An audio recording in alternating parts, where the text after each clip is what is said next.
No, effettivamente esaminando il trend delle procedure avviate e anche di quelle convalidate nel 2015, apparirebbe un contenuto calo sia sotto il profilo delle locazioni abitative che sotto il profilo delle locazioni degli immobili ad uso diverso. In realtà, dal riscontro che abbiamo quotidianamente con i nostri 1000 associati, riscontriamo che la situazione della morosità è una situazione, ahimè, consolidata e anzi forse in via di espansione. Quello che fa apparire i dati come positivi è in realtà soltanto l'effetto di una, direi, strategia di rinvio del problema che molti proprietari conducono o sono costretti a condurre,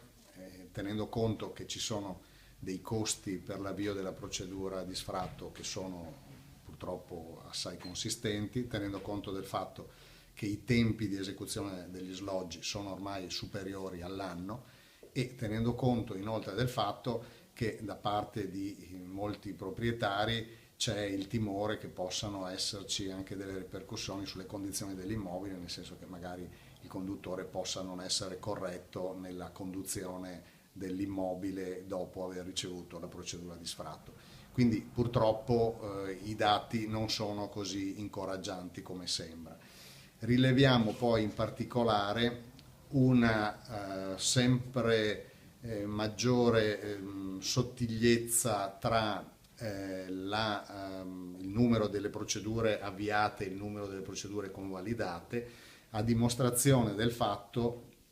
che è sempre più rara la sanatoria della morosità in corso di causa, quindi quando viene avviata la procedura di sfratto quasi sempre poi si trasforma in un'ordinanza di convalida e questo è un dato che emerge proprio dall'andamento dei grafici dove si vede che dal 2013 al 2015 c'è in alcuni trimestri addirittura lo stesso numero di sfratti avviati e di sfratti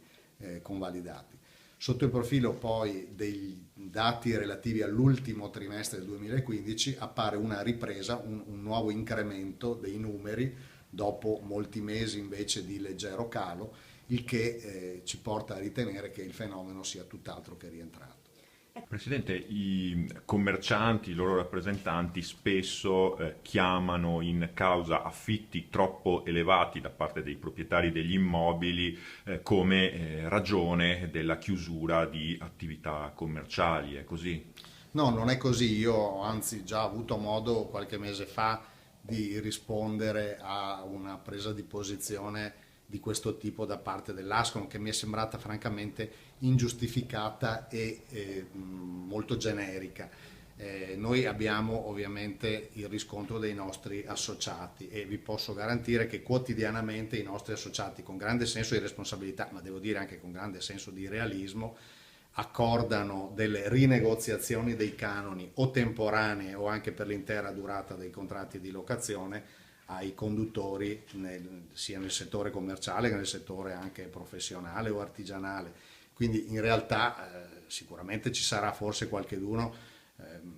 più probabilmente nella grande proprietà immobiliare, che ritiene di dover ancora mantenere i canoni ai livelli antecrisi, cioè i livelli precedenti al 2008, ma non certo i piccoli proprietari che cercano sempre, se hanno un conduttore, di tenerselo, se è un conduttore che paga e gli vengono anche incontro nel momento in cui ci siano delle difficoltà tali da giustificare, ripeto, una revisione a ribasso dei canoni.